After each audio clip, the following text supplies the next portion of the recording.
میں نے جو متعدد مواقع سے آیات مبارکہ آپ کو سنائی کہ ہر جگہ پر چوٹی کی چیز صبر ہے، آخری چیز جو بیان ہوتی ہے وہ صبر ہے۔ سورۃ العصر میں آخری بات وَتَوَاصَوْا بِالصَّبْرِ یا ایھا الذین آمنوا استعینوا بالصبر والصلاۃ، اے ایمان والو مدد حاصل کرو صبر سے اور نماز سے۔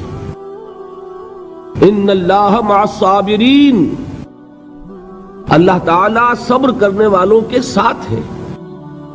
اور پھر آگے چل کر وبشر الصابرین الذین اذا اصابتهم مصیبۃ قالوا انا للہ وانا الیہ راجعون، اے نبی بشارت دیجئے، خوشخبری دیجئے ان صبر کرنے والوں کو کہ جن پر جب بھی کوئی تکلیف یا مصیبت نازل ہوتی ہے تو کہتے ہیں کہ ہم اللہ ہی کے ہیں اور اللہ ہی کی طرف ہمیں لوٹ جانا ہے۔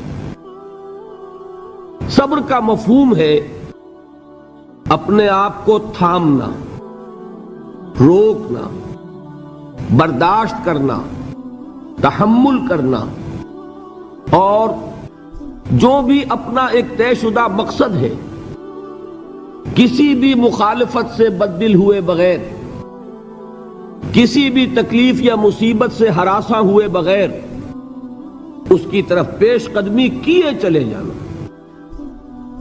بڑی سخت سردی پڑ رہی ہے، فجر کا وقت ہے، گرم پانی کا اہتمام نہیں ہے، اب اس وقت فجر کی نماز کے لیے اٹھنا، ٹھنڈا پانی اگر ہے تو وضو تو کرنا ہوگا، اس ٹھنڈے پانی سے وضو کرنا، اس وقت لحاف سے نکلنا ہی بہت مشکل، ٹھنڈے پانی سے وضو کرنا اور مصیبت۔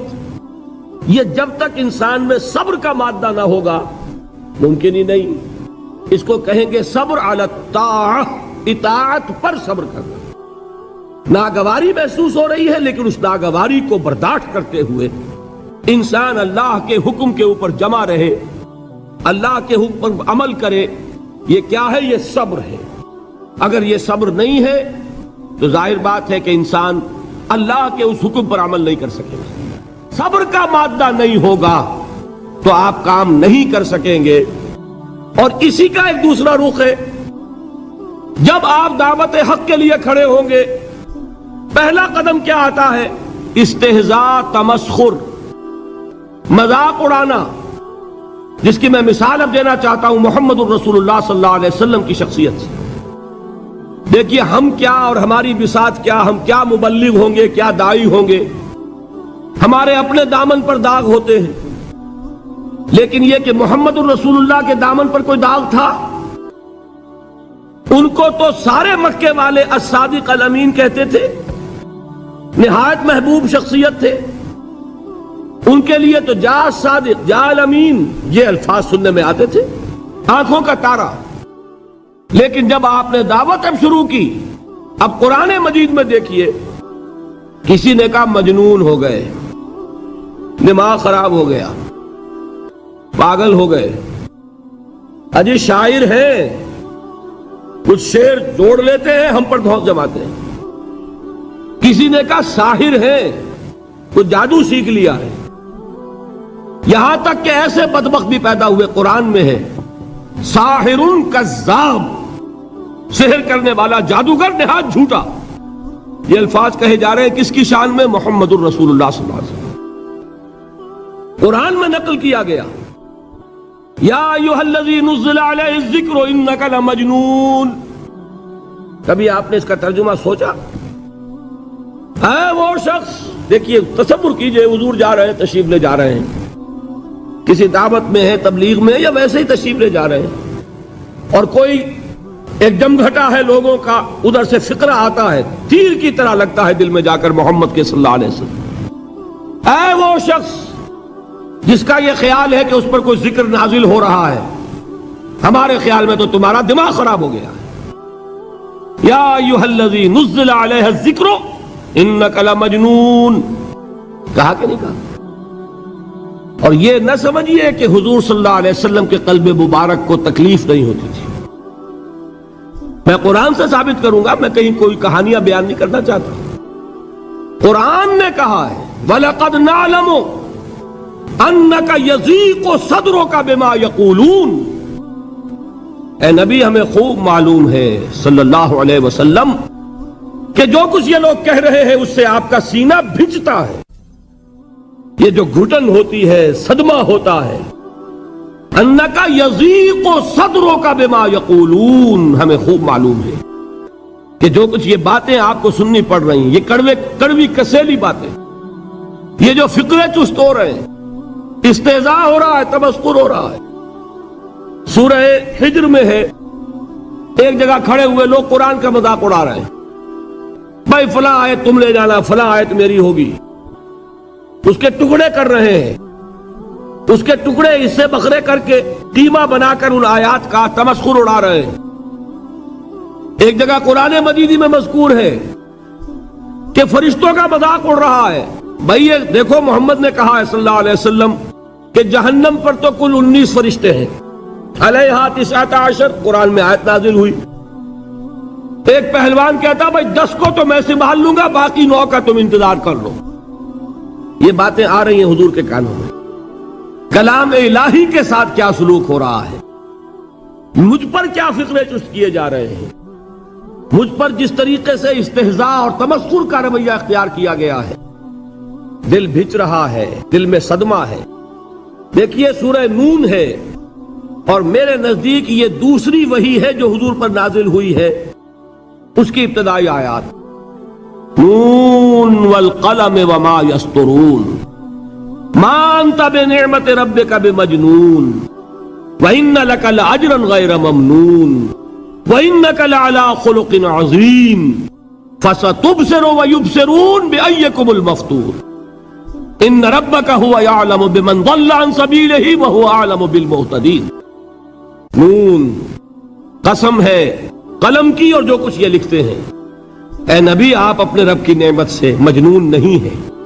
یہ کیوں کہا جا رہا ہے؟ حضور کو جو صدمہ پہنچا ہے وہی نازل ہوئی ہے دل جوئی کے لیے، تسلی کے لیے۔ آپ کیوں برا منا رہے ہیں؟ اے نبی آپ کیوں صدمہ اور رنج اور اندوہ محسوس کر رہے ہیں؟ ان بدبختوں کے کہنے سے کوئی آپ مجنون ہو جائیں گے؟ مانتا بے نعمت ربک بمجنون وَإِنَّ لَكَ لَأَجْرًا غَيْرَ مَمْنُونَ، آپ کو جو یہ صبر کرنا پڑ رہا ہے، آپ کو جو یہ جھیلنا پڑ رہا ہے، اس کی وجہ سے آپ کو وہ اجر ملے گا جس کا سلسلہ کبھی منقطع نہیں ہوگا۔ وَإِنَّكَ لَعَلَىٰ خُلُقٍ عَظِيمٍ، اور اے نبی آپ تو خلق عظیم کے حامل ہیں۔ آپ کا اخلاق، آپ کا کردار، آپ کی سیرت، آپ کی شخصیت میں طہارت، نفاست، پاکیزگی، آج تک دنیا نے کوئی پاگل، کوئی مجنون ایسا بھی دیکھا؟ یہ ساری باتیں اللہ تعالیٰ حضور کی دلجوئی کے لیے فرما رہے ہیں۔ اس سے آپ اندازہ کیجئے کہ کتنا صدمہ ہوتا ہوگا۔ یہی ہے، اس ساری چیز کو جمع کیجئے تو یہ چیز کیا ہے؟ وَاصْبِرْ عَلَىٰ مَا يَقُولُونَ وَاهْجُرْهُمْ هَجْرًا جَمِيلًا، صبر کرو اے نبی، صبر کرو اے محمد صلی اللہ علیہ وسلم، جھیلو اور برداشت کرو اس پر جو یہ کہہ رہے ہیں۔ یریدون لیطفئوا نور اللہ بافواہہم، یہ چاہتے ہیں کہ اللہ کے نور کو اپنے منہ سے بجھا دیں، پھونکے مار کے ہی بس۔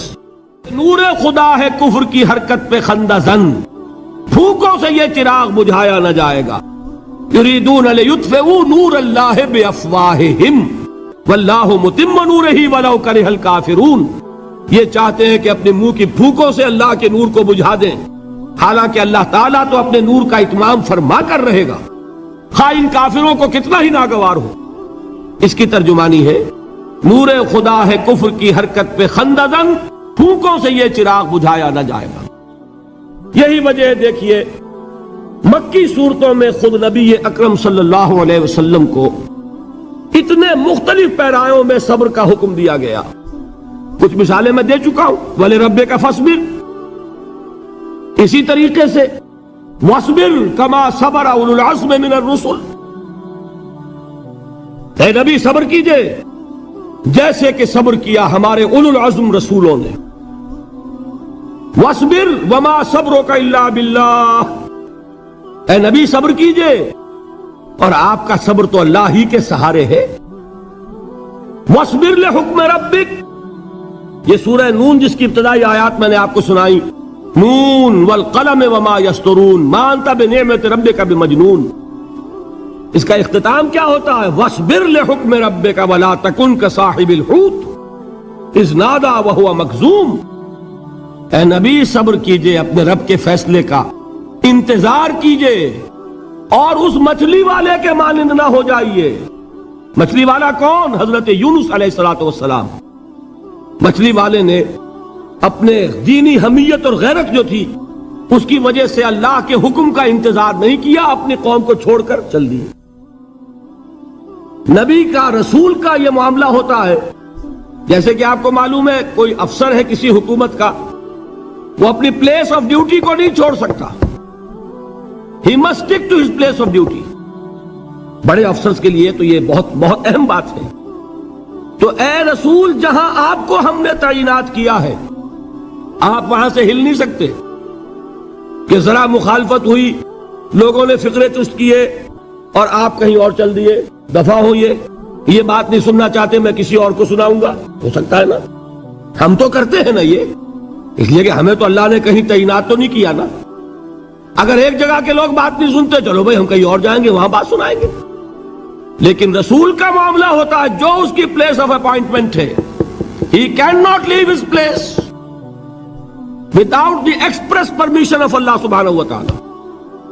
آپ نے یہ سنا ہوگا، سیرت کی تقاریر میں پڑھا ہوگا کہ مدینے کی طرف ہجرت کی اجازت حضور نے تمام صحابہ کو دے دی، خود منتظر رہے جب تک کہ اللہ کی طرف سے اجازت نہیں آ گئی۔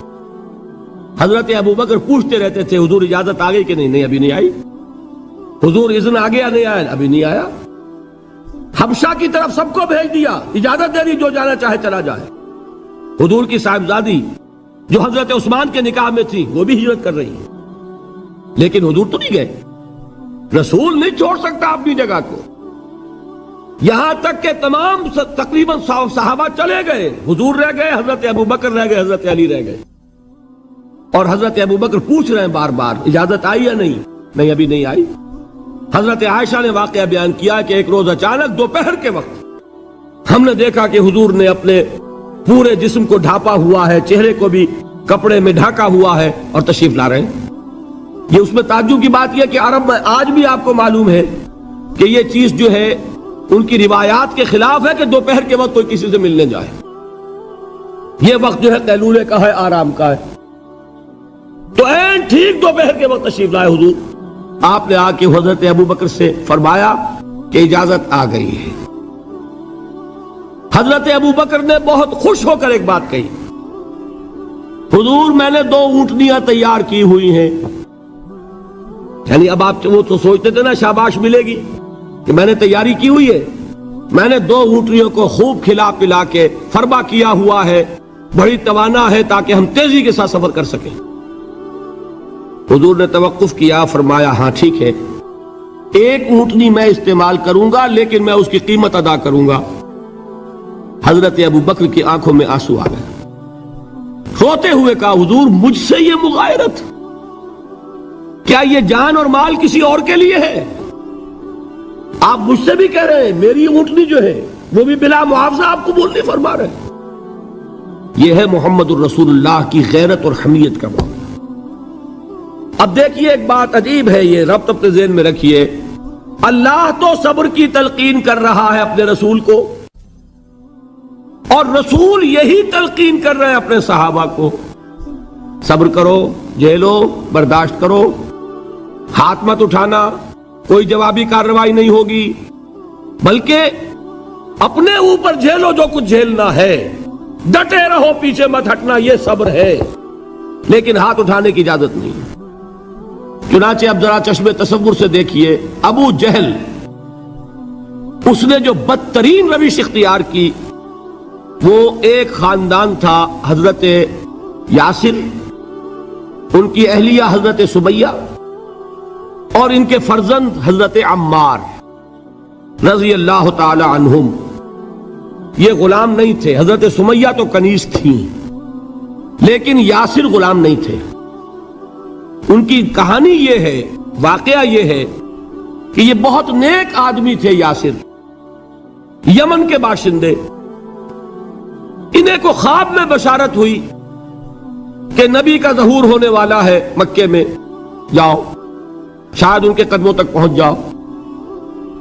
یہ یمن سے ترک وطن کر کے مکے آ گئے۔ ابو جہل کا ایک چچا تھا، بہت شریف النفس انسان، اس کے ساتھ معاہدہ کیا حلیف بن کر، اور وہ مکے میں رہنے لگے۔ اس لیے کہ یہ نوٹ کر لیجئے، مکہ اس وقت ایک قبیلے کا شہر تھا، صرف قریش۔ یا قرشی رہ سکتا تھا وہاں، یا قرشی کا حلیف، کہ اگر تو کسی قرشی نے آپ کو امان دی ہوئی ہے تو آپ رہ سکتے ہیں مکے میں، ورنہ نہیں۔ یا تیسرے قرشی کا غلام، غلام تو ملکیت ہی ہے اس کی، جیسے بھیڑ بکری ہے کسی قرشی کی، اسی طرح اس کے غلام ہے۔ یہ تین کیٹیگریز تھی انسانوں کی مکے میں۔ اسی کو نوٹ کیجئے کہ جو بیچارے غلام تھے وہ سب سے زیادہ ستائے گئے، اس لیے کہ غلاموں کے تو حقوق ہی کوئی نہیں تھے۔ بلال غلام تھے، ابو فقی غلام تھے، زنیرہ ایک کنیز تھی، ان کو جو ماریں پڑی ہیں اس کا آپ کو معلوم ہے۔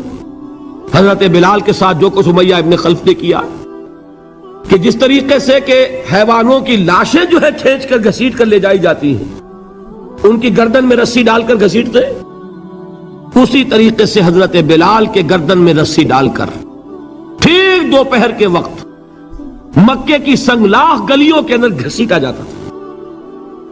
نیچے زمین جل رہی ہے توے کی طرح، اور ویسا بھی ہوتا تھا کہ چت لٹا دیا، اوپر سے وہ آگ مکے کا کہ سورج جو ہے ذرا نوٹ کیجئے، آگ برسا رہا، نیچے زمین توے کی طرح جل رہی ہے، اور ایک بھاری سل بھی لا کر جو ہے سر پر رکھ دی، چھاتی پر رکھ دی گئی ہے کہ آواز نہیں نکل رہی، جھاگ نکل رہے منہ سے، لیکن اس حال میں بھی احد احد احد، ایک ایک اللہ، قل هو اللہ احد، الفاظ نکل رہے۔ یہ ہے وہ صبر، صبر علی الابتلاء، صبر علی الایذاء۔ یہ ابتلاء اور ایذاء پر صبر ہے، جھیلو برداشت کرو، اس توحید پر قائم رہو، محمد کی رسالت کے اقرار کرتے رہو صلی اللہ علیہ وسلم، لیکن ہاتھ نہیں اٹھانا۔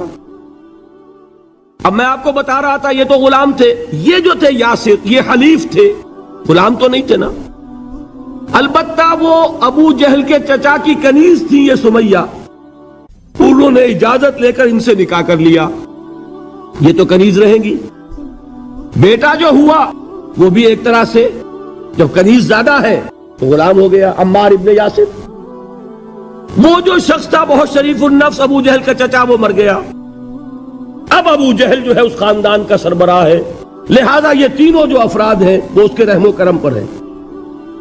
یاسر کو بھی پروٹیکشن اگر ہے تو ابو جہل کی ہے، ابو جہل جو چاہے کرے، اور سمیہ تو کنیز ہے ہی، اس کا تو کوئی حق ہے ہی نہیں، جو چاہے کرے، اور عمار ان دونوں کا بیٹا ہے، لہذا بدترین معاملہ کیا ابو جہل نے ان تین افراد کے ساتھ۔ حضرت سمیہ کے ساتھ جو کچھ کیا گیا ہے آپ اس کا تصور نہیں کر سکتے۔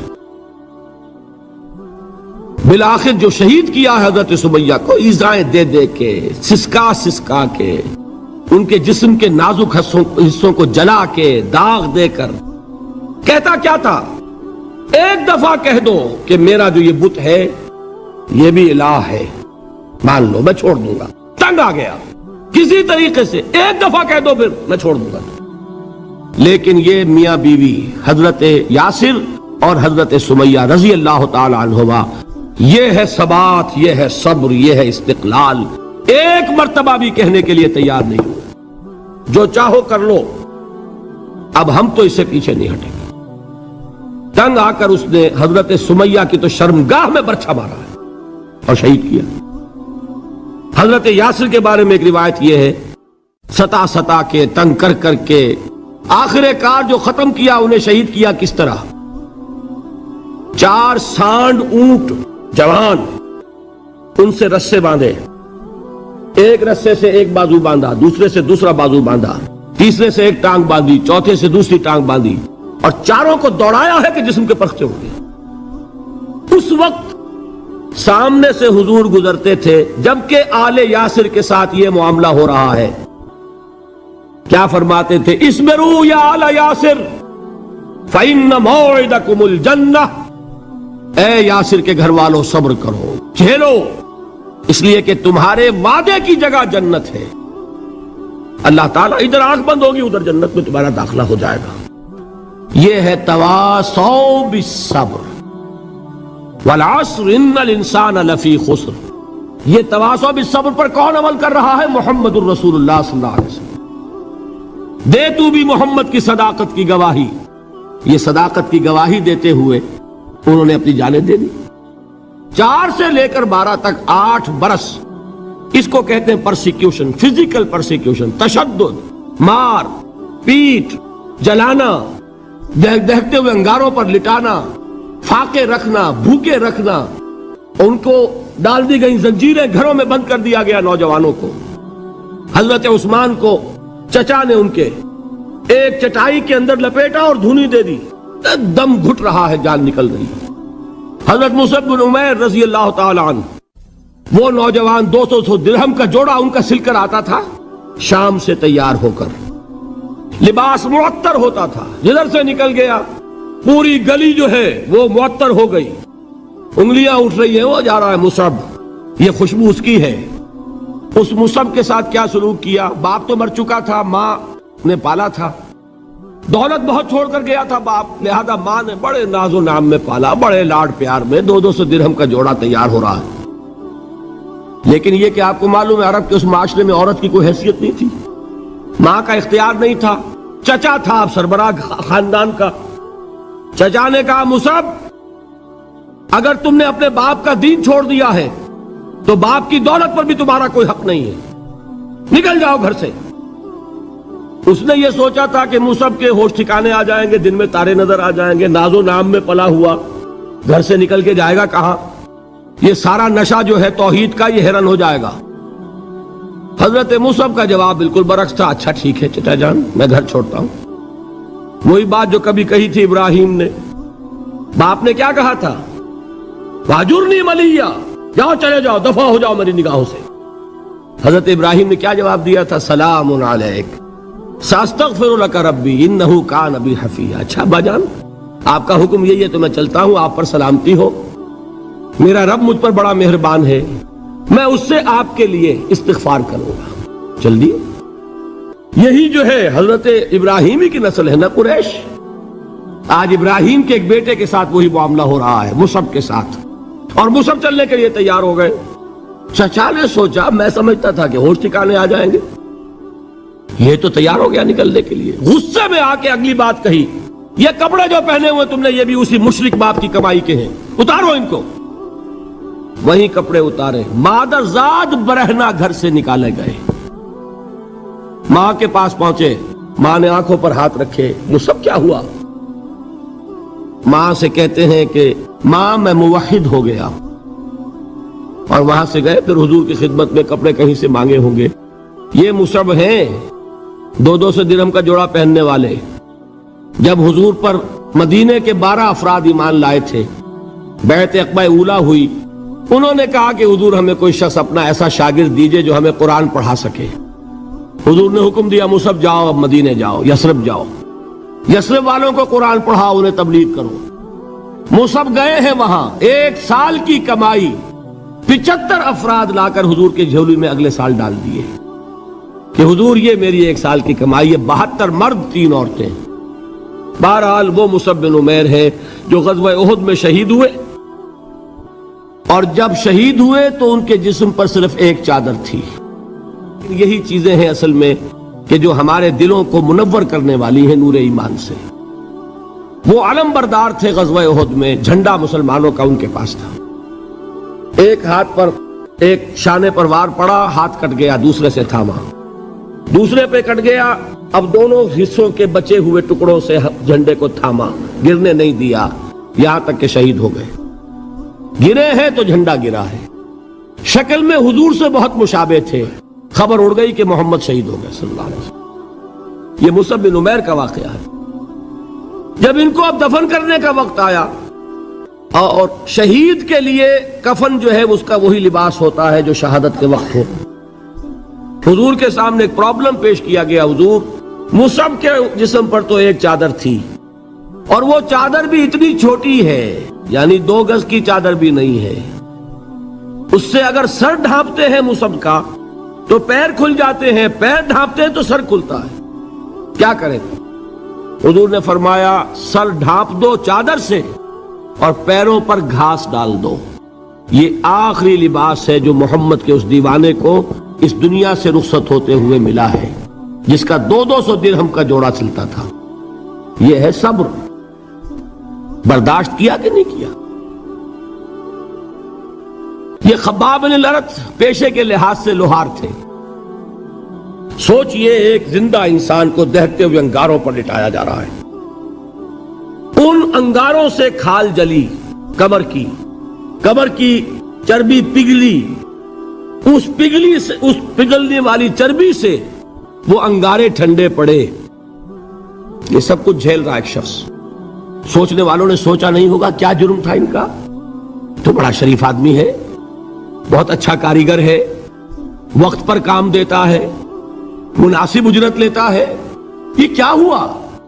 یہ کوئی جرم نہیں، جرم صرف ایک ہے، ایک اللہ کو مانتا ہے اور محمد کے دامن سے وابستہ ہے صلی اللہ علیہ وسلم۔ فاستعینوا بالصبر والصلاۃ، مدد حاصل کرو کس سے؟ صبر سے اور نماز سے۔ ان اللہ مع الصابرین، جان لو کہ اللہ تعالیٰ صبر کرنے والوں کے ساتھ ہے۔ ولا تقولوا لمن يقتل في سبيل الله اموات، اور ہرگز نہ کہو اسے جو اللہ کی راہ میں قتل ہو جائے کہ وہ مردہ ہے۔ بل احیاء ولکن لا تشعرون، نہیں، وہ زندہ ہے لیکن تمہیں ان کا شعور نہیں ہے۔ اور سنیے اب یہ آیت اہم ترین ہے صبر کے موضوع پر۔ وَلَنَبْلُوَنَّكُمْ بِشَيْءٍ مِّنَ الْخَوْفِ وَالْجُوعِ وَنَقْصٍ مِّنَ الْأَمْوَالِ وَالْأَنفُسِ وَالثَّمَرَاتِ وَبَشِّرِ الصَّابِرِينَ، اور دیکھو ہم تمہیں آزمائیں گے۔ وَلَنَبْلُوَنَّكُمْ، ہم لازماً آزمائیں گے تمہیں، بِشَيْءٍ مِّنَ الْخَوْفِ، خوف کی کیفیت طاری کر کے، والجوع، بھوک، فقر اور فاقہ، ونقص من الاموال، مالی نقصان، والانفس، جانی نقصان، والثمرات، اور ثمرات، پھلوں اور میووں کا نقصان۔ میرے نزدیک یہاں پر ثمرات کا مفہوم ایک اور بھی ہے۔ ایک تو صاف تھا کھجور کی فصل تیار ہے، غزوہ تبوک جانے کا حکم مل گیا، کون اتارے گا؟ اور کھجور وقت پر اتری نہیں، برباد ہو جائے گی۔ یہ ہو رہا ہے نا میووں کا نقصان۔ اور میرے نزدیک یہاں یہ بھی ہے، بسا اوقات بہت سی محنتوں کا نتیجہ انسان دیکھتا ہے کہ ضائع چلا گیا، میں نے 10 سال محنت کی، حاصل کوئی نہیں نکلا۔ یہ ثمرات کیا ہے؟ محنتیں، محنتوں کے ثمرات کا ضیاع۔ کوشش آپ نے کی، قسمت کی خوبی دیکھیے، ٹوٹی کہاں کمن، 2-4 ہاتھ جب کے لبے بام رہ گئے۔ Be prepared. ایک شاعر کے یہ اشعار ہیں، یہ فصل امیدوں کی ہمدم اس بار بھی غارت جائے گی، سب محنت صبح و شاموں کی اب کے بھی اکارت جائے گی۔ میرے نزدیک یہ ثمرات کا جو لفظ یہاں آیا ہے، وَنَقْصٍ مِّنَ الْأَمْوَالِ وَالْأَنفُسِ وَالثَّمَرَاتِ، سب محنت صبح و شاموں کی اب کے بھی اکارت جائے گی۔ دھرتی کے کونوں کھدروں میں پھر اپنے لہو کی کھاد بھرو، پھر مٹی سینچو اشکوں سے، پھر اگلی رت کی فکر کرو، پھر اگلی رت کی فکر کرو، جب پھر ایک بار اجڑنا ہے۔ ایک فصل پکی تو بھر پایا، تب تک تو یہی کچھ کرنا ہے۔ ایک مقصد ہے سامنے، انقلاب برپا کرنا ہے۔ ایک کوشش ناکام ہو جائے کوئی پرواہ نہیں، نیکسٹ، پھر تیار رہو ناکامی کے لیے۔ ایسا نہ ہو جو انگریزی میں کہتے ہیں hope for the best but be prepared for the worst. ایسا نہ ہو کہ دوسری مرتبہ ناکام ہو کے بددل ہو جاؤ، تمہاری ہمتیں جواب دے جائیں، نہیں، پہلے سے تیار رہو کہ دوسری مرتبہ بھی ناکامی آئے تو آئے، لیکن جب تک کہ کامیابی حاصل نہیں ہوتی ہمیں یہ کام کیے چلے جانا ہے۔ دیکھیے سیرت میں آیا کہ نہیں یہ واقعہ؟ بدر میں مسلمانوں کو فتح ہوئی تو احد میں زک پہنچی کہ نہیں؟ 70 صحابہ شہید ہوئے کہ نہیں؟ اگر ان کی ہمتیں جواب دے جاتی تو گاڑی کیسے چلتی آگے؟ تو فرمایا وَلَنَبْلُوَنَّكُمْ بِشَيْءٍ مِّنَ الْخَوْفِ وَالْجُوعِ وَنَقْصٍ مِّنَ الْأَمْوَالِ وَالْأَنفُسِ وَالثَّمَرَاتِ، ہم تمہیں لازماً آزمائیں گے خوف کی کیفیت سے، فقر و فاقے کی کیفیت سے، بھوک سے، جان کے نقصان سے، مال کے نقصان سے، محنتوں کے حاصل کے ضائع ہو جانے سے۔ وَبَشِّرِ الصَّابِرِينَ، اور اے نبی بشارت دیجئے صبر کرنے والوں کو۔ الَّذِينَ إِذَا أَصَابَتْهُمْ مُصِيبَةٌ، وہ کہ جب ان پر کوئی تکلیف آئے، کوئی مصیبت آئے، کوئی آزمائش آئے، قَالُوا إِنَّا لِلَّهِ وَإِنَّا إِلَيْهِ رَاجِعُونَ، وہ یہ کہیں کہ ہم اللہ ہی کے ہیں، اللہ ہی کی طرف لوٹ جانا ہے۔ یہ وہی انداز ہے جو میں نے فارسی کا شعر سنایا تھا آپ کو کہ سرے تسلیم خم ہے جو مزاج یار میں آئے۔ وہ ہمارا مولا ہے، ہمارا آقا ہے، اگر اسے یہی منظور ہے تو ہمیں بھی یہی منظور ہے۔ میں نے تسلیم و رضا کی بات کی تھی نا، آپ کو کچھ شعر سنائے تھے، ایک شعر اور سنیے، اور یہ کس کا ہے؟ محمد علی جوہر کا۔ ایک مرتبہ جیل گئے، ان کی ایک بیٹی جوان بیمار ہوئی، فوت ہو گئی، باہر چھوڑا انگریز نے، جاؤ بھائی دفن کر دو بیٹی کو۔ دوسری مرتبہ جیل گئے، دوسری جوان بیٹی اسی مرض میں مبتلا ہوئی، اب یہ جیل میں ہے، خبر پہنچی کہ دوسری بیٹی کے اوپر بھی اسی مرض کا حملہ ہوا ہے۔ ایک نظم لکھی ہے جس کا آخری شعر یہ ہے، تیری صحت ہمیں منظور ہے لیکن اس کو نہیں منظور تو پھر ہم کو بھی منظور نہیں۔ یہ ہے، جب تک یہ کیفیت نہ ہو اس میدان میں آدمی ثابت قدم نہیں رہ سکتا کہ میرے رب کو اگر یہ منظور ہے تو یہی مجھے منظور ہے، اور تیری صحت ہمیں چاہیے تو ضرور، لیکن ہمارے رب کو منظور نہیں تو ہمیں بھی منظور۔ راضی برضائے رب۔ وَبَشِّرِ الصَّابِرِينَ الَّذِينَ إِذَا أَصَابَتْهُمْ مُصِيبَةٌ قَالُوا إِنَّا لِلَّهِ وَإِنَّا إِلَيْهِ رَاجِعُونَ۔ نہ شود نصیب دشمن کے شود ہلاک تیغت، سر دوستہ سلامت کے تو خنجر آزمائی۔ اولئک علیہم صلوات من ربہم ورحمہ، یہی ہے وہ لوگ جن پر ان کے رب کی طرف سے عنایتیں ہیں اور رحمتیں ہیں۔ وَأُولَئِكَ هُمُ الْمُهْتَدُونَ، اور یہی ہے وہ لوگ جو کامیاب ہونے والے ہیں، ہدایت پانے والے، ہدایت یافتہ۔ وَالصَّابِرِينَ فِي الْبَأْسَاءِ وَالضَّرَّاءِ وَحِينَ الْبَأْسِ، اور صبر کرنے والے، اصل نیکی ان کی ہے، جسمانی تکلیفوں میں صبر کرنے والے، فقر اور فاقے میں صبر کرنے والے، اور جنگ کے وقت صبر کرنے والے۔ اولئک الذین صدقوا واولئک هم المتقون، یہ ہے وہ لوگ جو صبر کرنے والے ہیں، یہ ہے جو سچے ہیں، جو اپنے دعوے میں نیکی کے اور ایمان کے صادق ہیں، اور یہی وہ لوگ ہیں جو متقی ہیں۔ اللہ تعالیٰ نے کیسے کیسے مسلمانوں سے کہا، مسلمانوں تمہیں زک پہنچی ہے تو انہیں بھی تو پہنچی تھی، ان کے 70 نہیں مارے گئے تھے بدر میں، ان کے حوصلے جو ہیں وہ تو پست نہیں ہوئے، وہ اگلے سال آ گئے تم پر چڑھائی کر کے، تم کیوں اتنا برا مان رہے ہو؟ تمہارے دل اتنے زخمی کیوں ہو گئے؟ تمہیں تکلیف پہنچتی ہے تو انہیں بھی پہنچتی ہے۔ اپنی غیرت جو ہے ہمیں ذرا اس کا جائزہ لینا چاہیے۔ لوگ باطل نظریات کے لیے کتنی قربانیاں دے رہے ہیں، لوگ باطل چیزوں کے فروغ کے لیے کتنی محنتیں کر رہے ہیں۔ جیسا کہ میں نے ابھی کہا تھا، اسی غیرت کو چیلنج کرنے کے لیے، ذرا آپ کی حمیت دینی کو جوش دلانے کے لیے، قادیانی نوجوان کتنی تعداد میں اپنے آپ کو دین کے لیے وقف کرتا ہے، اور آپ کتنے نوجوان ہیں جو اپنے آپ کو دین کے لیے وقف کر دیں،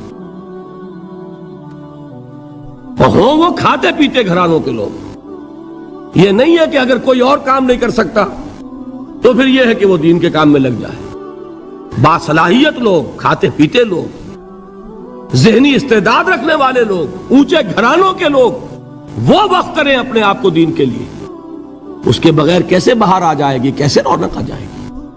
تو دنیا میں باطل نظریات والے جو ہیں، یہ بات کہی گئی ہے، مسلمانوں تم اگر توحید کے لیے لڑ رہے ہو، دیکھتے نہیں ابو جہل کو، اس نے گردن کٹوائی ہے شرک کے لیے، شرک کے لیے گردن کٹوائے، اور تم توحید کے لیے گردن کٹوانے کو تیار نہ ہو۔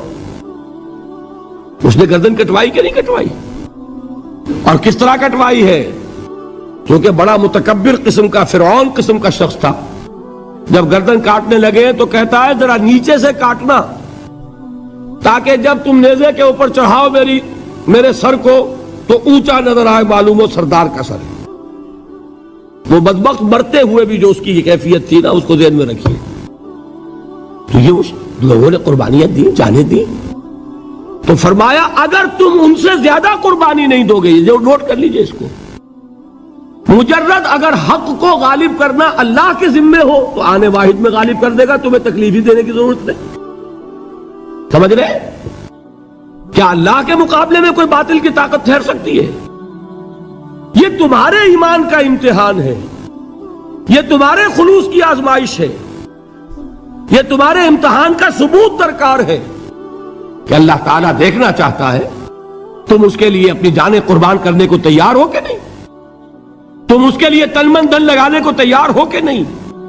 اور یہ جان لو کہ اگر کفار اور مشرکین اور ملحدین اور باطل نظریات والے وہ جو کچھ قربانیاں اپنے باطل نظریات کے لیے دے رہے ہیں، ان سے زیادہ اگر تم نہیں دو گے تو حق غالب نہیں ہوگا۔